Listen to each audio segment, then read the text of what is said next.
ఈ గ్రామాల్లో తిరగలేకపోతున్నామంట. జర పెండింగ్ ప్రాజెక్టులు పనులు పూర్తి చేయండి. స్థానిక సంస్థల ఎన్నికల్లో నష్టపోతాం. మంత్రులపై ఎమ్మెల్యేల ఒత్తిడి. కొన్ని నియోజకవర్గాల్లో స్వల్ప వాగ్వాదాలు. పర్యటనలో బయటపడుతున్న సమస్యలు. రాష్ట్రంలోని కొందరు ఎమ్మెల్యేలు అసంతృప్తిని వ్యక్తం చేస్తున్నారు. తమ నియోజకవర్గాల్లో పెండింగ్ ప్రాజెక్టులు పనులు పూర్తి చేయాలంటూ ప్రభుత్వాన్ని కోరుతున్నారు. డెవలప్మెంట్కు ప్రత్యేక నిధులు ఇవ్వాలంటూ డిమాండ్ చేస్తున్నారు. ప్రభుత్వం ఏర్పడి దాదాపు 18 నెలలు అవుతున్నది.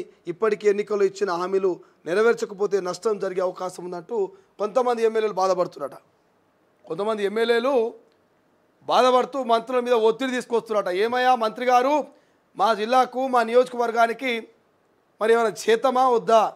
4 రోడ్లు వేయాలి, 4గురికి ఇండ్లు కట్టియాలి, 4గురికి సీఎం రిలీఫ్ ఫండ్ పైసలు ఇవ్వాలి, 4గురికి సహాయం చేయాలి, మరి ఏదో ఒక ప్రాజెక్టు తీసుకుపోవాలి, ఏదో ఒక ఇంటిగ్రేటెడ్ స్కూలో లేకపోతే ఇంకోటో ఏదో ఒక కట్టడం కట్టాలి, ఒక కంపెనీలు పెట్టాలి. మరి ఎన్నికల సమయంలో మా నియోజకవర్గంలో మేము కూడా కొన్ని హామీలు ఇచ్చినాం కదా. ఇక్కడ ఓ పెద్ద డ్రైనేజ్ వ్యవస్థను ఏర్పాటు చేస్తాం, అక్కడ కంపెనీ పెడతాం, ఇక్కడ స్కూల్ పెడతాం, ఇక్కడ కాలేజ్ కట్టిస్తామని కొన్ని హామీలు ఇచ్చుంటాం కదా. మరి మా హామీలు మేము కూడా నెరవేర్చుకోవాలి కదా. నెరవేర్చుకోకపోతే రేపు లోకల్ బాడీ ఎన్నికలు ఉన్నాయి, ఏ ముఖం పెట్టుకొని ఊరికి పోవాలి? ఆ ఊళ్ళో ఇచ్చినటువంటి హామీని మేము ఇంతవరకు నెరవేర్చకపోతే ఆ ఊరికి ఏ ముఖం పెట్టుకొని పోయి ఓట్లు అడగాలి? మన అభ్యర్థులను నిలబెట్టాలి. మరి జెడ్పీటీసీ ఎంపీటీసీని ఎట్లా గెలిపించాలి? దయచేసి మాకు మంత్రులు నిధులు ఇవ్వండి. నిధులు ఇస్తే నియోజకవర్గాలు అభివృద్ధి చేసి ప్రజలకు పోయి రేపు లోకల్ బాడీ ఎన్నికల్లో మన పార్టీని ఖచ్చితంగా గెలిపిస్తాం, మన సత్తా చాస్తాం అని చెప్పేసి కొంతమంది ఎమ్మెల్యేలు మంత్రుల మీద ఒత్తిడి తీసుకొస్తున్నారట. పెండింగ్ ప్రాజెక్టులు పనులు పూర్తి చేయండి సార్లు, స్థానిక సంస్థల ఎన్నికల్లో నష్టపోతాం అంటూ మంత్రులపై ఎమ్మెల్యేలతో ఒత్తిడి తీసుకొస్తూ కొన్ని నియోజకవర్గాల్లో స్వల్ప వాగ్వాదాలు కూడా జరుగుతున్నాయట. వాస్తవమే, నువ్వు పైసలు లేకపోతే నువ్వేం చేయలేవు, నేనేం చేయలేను. అది ఎమ్మెల్యే అయినా మంత్రి అయినా ముఖ్యమంత్రి అయినా పైసలు లేకపోతే ఎవరు ఏం చేయలేము. పైసా దేక్ తమాషా పేకేయమంటారు కదా, పైసా పేక్ తమాషా దేకేయమంటారు కదా. అట్లా పైసలు ఉంటేనే పని నడుస్తుంది. బల్లే పెట్రోల్ పోస్తేనే ముంగలికి పోతుంది. నేను పెట్రోల్ పోయాను బండి ముంగలికి పోవాలంటే కాదు, అవుతుందా?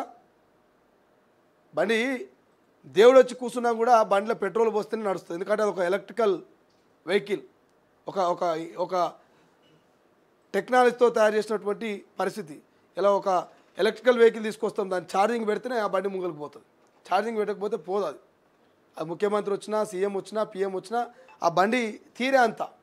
ముఖ్యమంత్రి వచ్చిన కదా నేను పెట్రోల్ లేకుండా నడవాలి, లేకపోతే ప్రధానమంత్రి వచ్చిన కదా నేను పెట్రోల్ లేకుండా నడవాలనేది కాదు. సో అట్లా నియోజకవర్గంలో ఎమ్మెల్యేల పరిస్థితి కూడా గంతే. ఎమ్మెల్యేలు పైసలు ఉంటేనే ఆడ పనులు అవుతాయి. ఎమ్మెల్యే జేబులోకి వెళ్ళో ఆస్తులేమో ఖర్చు పెట్టే పరిస్థితి ఉండదు కదా. సో ఎమ్మెల్యేలకు నిధులు రావాలి. ఎమ్మెల్యేలు వచ్చిన నిధులని కరెక్ట్గా ప్రజల కోసం ఖర్చు పెట్టాలి, అభివృద్ధి చేయాలి, అక్కడ ఇచ్చిన హామీలు నెరవేర్చాలి.